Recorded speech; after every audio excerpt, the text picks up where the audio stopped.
Assalamualaikum warahmatullahi wabarakatuh. Selamat pagi semuanya. Baiklah, pada hari ini kita akan belajar lagi tentang daur sulfur. Jangan lupa like, comment, share, dan subscribe. Yang pertama kita akan lihat sulfur itu adalah unsur dengan nomor atom 16, termasuk non-logam dan bentuk padatan rapuh. Tidak berbau, dia berwarna kuning pucat dan ini adalah unsur yang paling melimpah. Nah, sulfur ini terdapat di atmosfer dalam bentuk sulfur dioksida ya, atau SO2 yang berasal dari aktivitas vulkanis, misalnya gunung berapi, pembakaran bahan bakar fosil, asap kendaraan bermotor, dan asap pabrik. Kita akan lihat fungsi dari daur sulfur di ekosistem.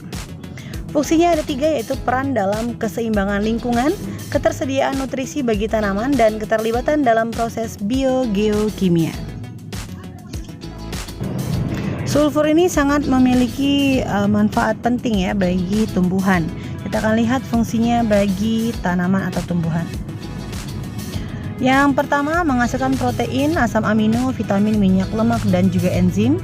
Kemudian membantu dalam proses pembentukan hijau daun, menambah kandungan protein dan vitamin pada hasil panen petani, membentuk senyawa minyak yang menghasilkan aroma, dan meningkatkan efisiensi pemupukan nitrogen.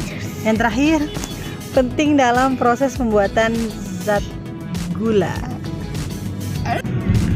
Berikutnya kita akan lihat daur dari sulfur ya. Jadi sulfur ini banyak di atmosfer dalam bentuk sulfur dioksida yang berasal dari aktivitas vulkanis, pembakaran bahan bakar fosil, asap kendaraan bermotor, dan asap pabrik. Nah, belerang ini terdapat juga dalam bentuk hidrogen sulfida atau H2S ya, yang dilepas dari proses pembusukan bahan organik di dalam tanah dan juga air yang dilakukan oleh bakteri dan juga jamur pengurai. Nah, organisme pengurainya ini adalah Escherichia coli ya, dan juga jamur Aspergillus, juga Neurospora, yang nanti akan melepaskan H2S. Kita akan lihat lagi, H2S ini selanjutnya mengalami oksidasi di atmosfer membentuk sulfat atau SO4. Nah, gas sulfat ini bersama-sama dengan presipitasi atau curah hujan ya, dengan daur air masuk ke dalam tanah.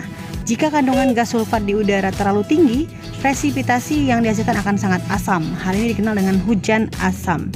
Nah, H2S dalam tanah ini juga dapat menghasilkan oksidasi dan menghasilkan elemen sulfur ya. Sulfur ini kemudian H2S di dalam tanah ini juga dapat mengalami oksidasi dan menghasilkan elemen sulfur ya. Sulfur kemudian teroksidasi menjadi sulfat oleh bakteri Thiobacillus denitrificans dan Thiobacillus thiooxidans. Sulfat di dalam tanah ini dapat tereduksi kembali menjadi H2S oleh bakteri Thiobacillus thioparus. Nah, belerang di dalam tanah terdapat di dalam bentuk sulfat ya, sulfat, sulfida, dan belerang anorganik. Akan tetapi tumbuhan menyerap belerang dalam bentuk anion sulfat SO42- dari dalam tanah.